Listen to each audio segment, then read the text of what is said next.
नमस्कार, आप देख रहे हैं उत्तराखंड टाइम। मैं हूं आपके साथ प्रेम पंचोली। आज की वीडियो रिपोर्ट स्पेशल है। स्पेशल इस मायने में कि जो बोला वही किया। ऐसा आमतौर पर बहुत कम देखने को मिलता है। जैसे जैसे लोगों ने शिक्षा में विकास किया, वैसे वैसे हम लोगों ने अपनी जड़ों को सींचना बंद कर दिया, यानी हम लोग अपनी जड़ों से कटने लग गए।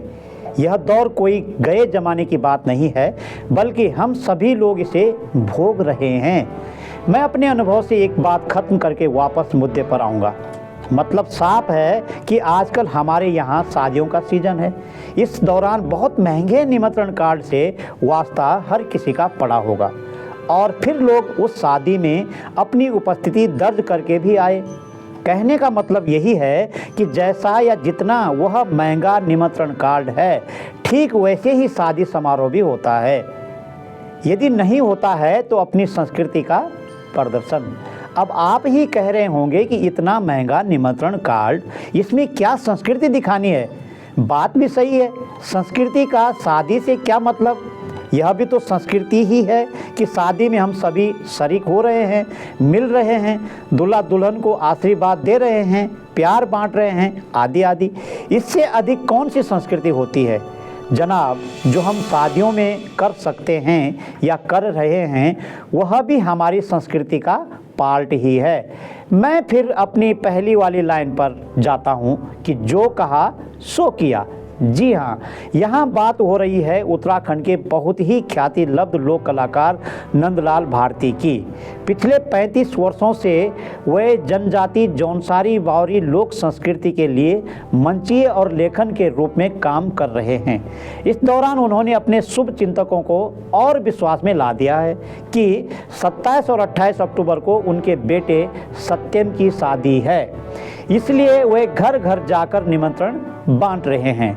वे बता भी रहे हैं कि जब निमंत्रण को देने घर पर जा रहे हैं तो लोग उन्हें कह दे रहे हैं कि अब महसूस हो रहा है कि कहीं कोई शादी हो रही है, वरना तो लोग आजकल व्हाट्सएप आदि का इस्तेमाल करते हैं। आगे आप और देखिए, इस निमंत्रण कार्ड की जितनी भी आप प्रशंसा करें वह कम ही है। पूरा निमंत्रण कार्ड जौनसारी जनजातीय रंग में रंगा है। अच्छा, हाँ, उसका फिर हिंदी अनुवाद मेरे से जो है वो किया। चिट्ठी पे जो आपने जौनसारी में लिखा। हाँ, उन्होंने वो बोला ये चौखुटिया क्या होता है। तो सतपाल महाराज आएंगे। वो इतने प्रभावित हुए, उन्होंने उसी समय चीफ को फ़ोन किया कि रास्ते वगैरह दुरुस्त करो, मैं शादी में जा रहा हूँ टूंगरा गाँव में। वाह, हाँ, क्या बात है।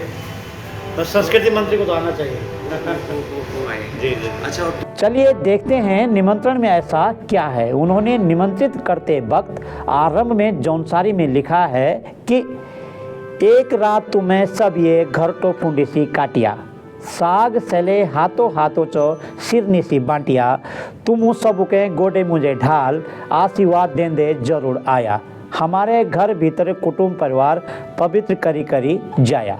अर्थात पहली लाइन का अर्थ है कि आप मेरे बेटे की शादी में अवश्य आना। चाहे आप ऐसे समझ लेना कि आपने वह शादी किसी रात घराट में काटी हो। उनके कहने का तात्पर्य है कि यदि अच्छी व्यवस्था नहीं हो पाएगी तो ऐसे ही समझना, क्योंकि किसी ज़माने जब लोग आटा पीसने घराट यानी पंचकी जाते थे तो उस वक्त की सबसे कठिन रात होती थी घराट में बिताने वाली, इसलिए कि घराट में आटा पीसने की बारी रात दिन चलती थी। जिसकी बारी रात को होती थी उसे बहुत कठिनाइयों का सामना करना होता था। इसी प्रकार दूसरी पंक्ति साग सले हाथों हाथों चो सिरनीसी बांटिया, अर्थात जो भोजन व्यवस्था हो पाएगी उसे आप सिरनी यानी प्रसाद के रूप में ग्रहण करेंगे। तीसरी पंक्ति तुम सबके गोडे मुझे ढाल, आशीर्वाद देंदे जरूर आया, में नंदलाल भारती अपने संपूर्ण परिवार की ओर से निवेदन कर रहे हैं कि चरण स्पर्श निवेदन है कि वर वधू को अपने आशीर्वाद देने अवश्य आएँ।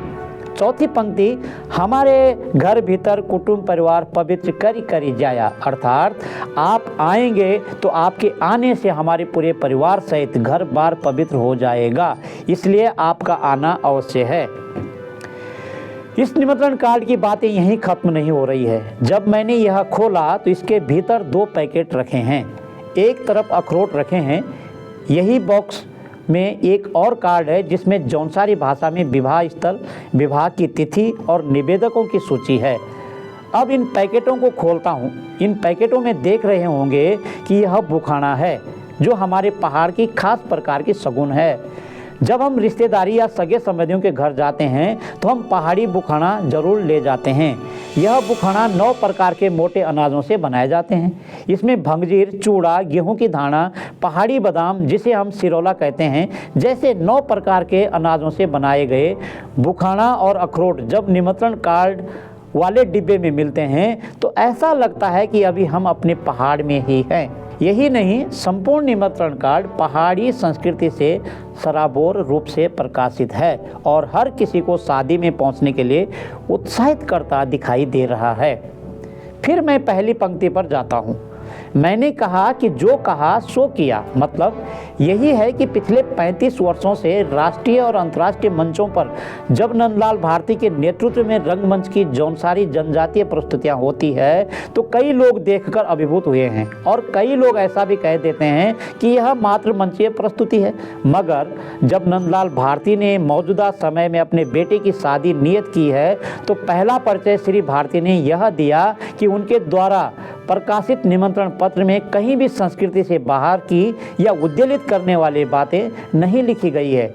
बजाय जो भी इस निमंत्रण को देख रहा है या देख रहे हैं वह इस शादी में सम्मिलित होने के लिए आतुर हैं। इस निमंत्रण पत्र की एक और खासियत है, प्रेषक में बड़े भाई का नाम दर्ज है। तो अधिकांश लोग कह देते हैं कि नंदलाल जी आप प्रेषक क्यों नहीं हैं। यह निमंत्रण कार्ड इसी बात से सामूहिक परिवारों का परिचय करवा रहा है। जनजातीय क्षेत्र जौनसार बाबर ही नहीं, संपूर्ण यमुना, टॉन्स, पब्बर घाटी में सामूहिक परिवार में जब भी कोई आयोजन या समारोह हो उसमें प्रेषक के रूप में घर के बड़े का नाम ही अंकित होता है, चाहे उस परिवार में प्रचलित नाम से कोई और हो। पर सामूहिक परिवार की यही तो महत्ता है कि ऐसे वक्त में परिवार के मुखिया यानी घर के सबसे बड़े सदस्य का नाम आता ही है। भले आज के ज़माने में निमंत्रण कार्ड को लोग व्हाट्सएप, मैसेजिंग, टेलीफोनिक वगैरह वगैरह के माध्यम से क्यों न भेज दें, पर विख्यात लोक कलाकार नंदलाल भारती ने अपने बेटे सत्यम की शादी के जो निमंत्रण कार्ड लोगों को भेजे हैं उससे उन्होंने यह जता दिया कि वह ताउम्र लोक संस्कृति के लिए जीते हैं और जिएंगे। हमारी यह रिपोर्ट आपको कैसे लगी कमेंट करके ज़रूर बताइए। अगली कड़ी में ऐसे ही खास विषय को लेकर आपके सामने हाजिर रहूँगा। अनुमति दीजिए, नमस्कार।